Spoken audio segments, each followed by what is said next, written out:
Hi everyone, so in this video we will be discussing the objectives, going over some main ideas of the procedure of Lab 5, which is about the empirical formula of copper oxide. So you'll actually be determining the empirical formula of copper oxide.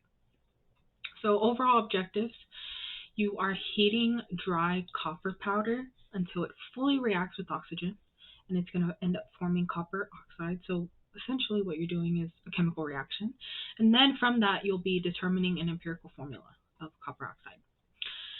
So as always, you are going to open up your Hayden McNeil. So this lab is on Hayden McNeil. You're going to open up your website, log into your account, access our lab course, and then you will open up Lab 5. So I'm going to give you an overview of what that looks as well and some tips and tricks on this particular lab for the virtual simulation. But meanwhile, let's just discuss what you're overall doing here on this handout. So read introduction. Remember, when you open up that lab, what you're going to do to open it up is click the little green notebook icon, and then you'll be taken to an introduction page, and it's usually 2 pages. So like the introduction is on the first page, and then the procedure and the link to open up the lab simulation is on the second. So you'll read through the introduction. It's not too long, honestly, so definitely worth a read. Reviews the idea and concept about empirical formula for you. And then on page 2, you always open up the simulation by clicking on this icon. You are going to complete experiment 1, omit experiment 2. So there's 2 experiments, 2 procedures that it gives you. Just do number 1.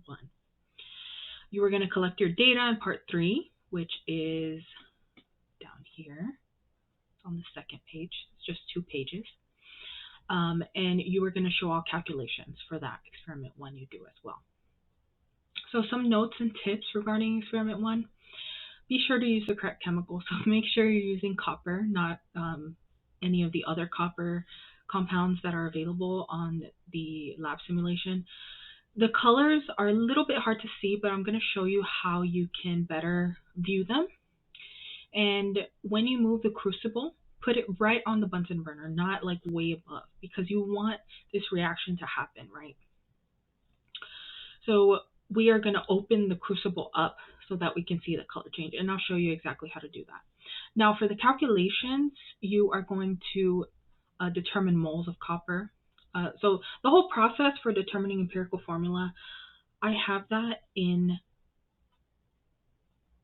our chapter material. So you should have already, learned about this, at least heard something about this in our chapter that has to do with determining moles and determining molecular and empirical formulas, okay? So I will include those videos as optional videos on the pre-lab videos. So there's a whole process to determining empirical formula, but here I give you just the main calculations that you may be doing. So you'll be determining moles of copper. You'll be determining moles of oxygen. As always, set up your dimensional analysis, right? For the ratio of moles, divide the smaller number of moles into the larger. This gives you the empirical formula. I don't know why I have this twice, but you get the point. And then, once you fill everything out on this lab, you're going to upload to the lab link. If you need more information, as always, on uploading these assignments, visit the FAQs on Blackboard. If you need any support on Hayden McNeil website, I have the link here as well. Remember, you don't need to upload anything specifically to Hayden McNeil itself. The whole point of having Hayden McNeil is so that you can access that lab sim. So here is your data collection page.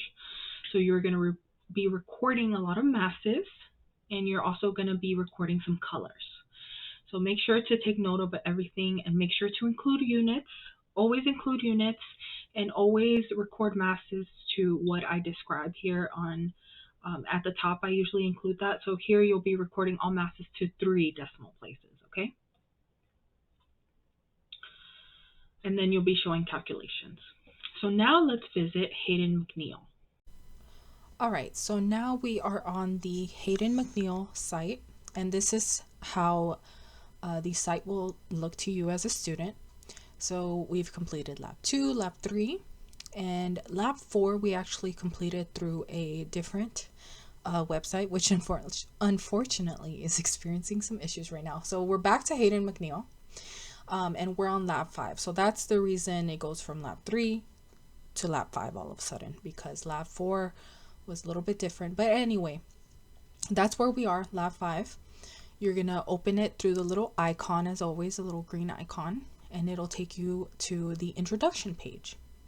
Again, always very useful to read.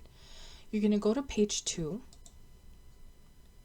and remember, you can always open the simulation with this little icon, and then under it you always have the procedure. So again, like I said, you have experiment 1 and 2, but we are actually only completing experiment 1. So don't even look at, don't worry about experiment 2.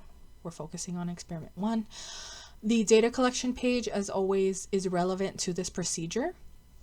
So whatever you're doing here, that has to do with what you're actually recording. Now, some things that I want to show you that aren't necessarily stated in the lab explicitly, I'm going to pull up the virtual lab. So if you noticed, I clicked this and it opened up a separate tab, and that's okay, but it's going to open up the virtual lab. You're going to add all your PPE, you're going to enter your lab, it opens up the lab for you.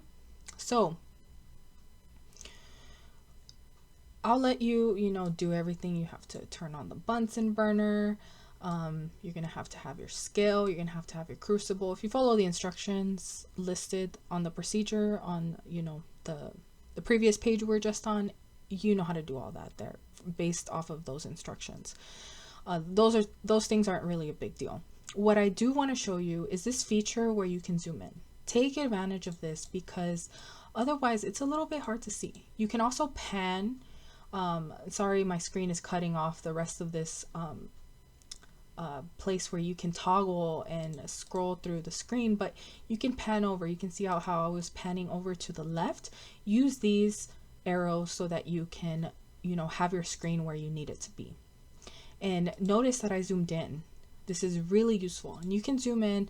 It doesn't let you keep zooming in forever, but it has a limit. But this is the most zoomed in you can be, and I think it's, again, very useful. Now, one thing that the lab procedure doesn't really go into is how to actually show what's inside of the crucible. So notice this is a crucible. It's open, yeah, but it doesn't really show me, like I can't see all the way inside. So what you're gonna have to do is right click, double click, scratch the right click, double click, there you go. Show material in container. Choose show material in container and click done.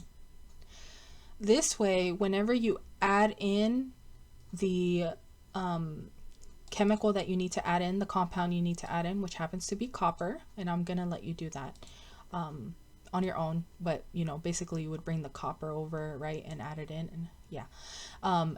Whenever you do that, it'll now show you the actual substance inside, and it'll let you see the color.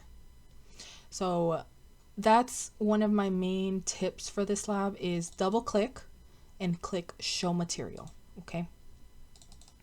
As far as the Bunsen burner, with using it, this little knob right here gives you the different flames that you can access. So this is, I think, like the first one, and then medium, and then high, and then off. So this is what allows you to turn the Bunsen burner on. So just wanted to give that tidbit as well. But other than that, pretty routine in terms of, you have to weigh, you have to record some values. So other than that, I think you're set and you're good to go. You have enough experience with this virtual lab to be, fine. And then you will record everything on the data collection. And again, remember to record all masses to 3 decimal places and show me your calculations for that empirical formula here. And you're pretty much good to go. So let me know if you have any questions at all, and I will try my best to answer them.